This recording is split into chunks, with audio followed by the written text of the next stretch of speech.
आणि राजकीय घडामोडीनंतर आता सर्वसामान्यांसाठी महत्त्वाची बातमी आहे। स्वयंपाकघरातून बटाटा गायब झाल्याचे चित्र आहे, कारण गेल्या 30 दिवसात म्हणजे महिन्याभरात बटाट्याच्या दरात 12% वाढ झालेली आहे। आवक कमी आणि मागणी जास्त, त्यामुळे बटाट्याचे दर वाढलेले आहेत। 5 ते 10% आणखी वाढ होण्याची शक्यता आहे। सध्या घाऊक बाजारात बटाट्याला 30 ते 40 रुपये असा दर आहे। अवकाळी पावसामुळे बटाटा पिकाचं अनेक ठिकाणी मोठं नुकसान झालं, त्यामुळे बटाट्याच्या उत्पादनात घट झाली आणि याचा परिणाम दरावर झाला आहे। बटाट्याचं नवीन पीक बाजारात येईपर्यंत आता दरात वाढ कायम असेल असा अंदाज व्यापाऱ्यांनी वर्तवलाय। तर वाढत्या किमती रोखण्यासाठी सरकारनं हालचाली सुरू केल्यात। सरकारकडून आता कोल्ड स्टोरेजची तपासणी सुरू आहे।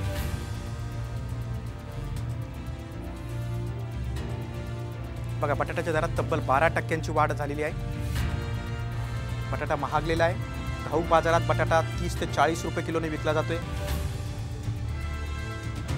आणि बटाट्याच्या दरात 5 ते 10% आणखी वाढ होईल असा व्यापाऱ्यांचा अंदाज आहे। बटाट्याचं नवीन पीक बाजारात येईपर्यंत ही वाढ कायम राहील असा अंदाज आहे। अवकाळी पावसामुळे बटाटा पिकाचं अनेक ठिकाणी मोठं नुकसान झालेलं आहे,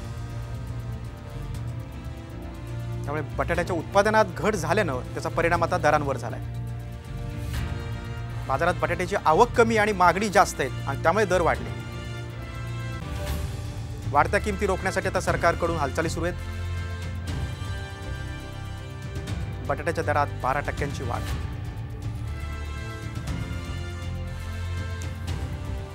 घाऊक बाजारात बटाटा 30 ते 40 रुपये किलोने विकला जातो।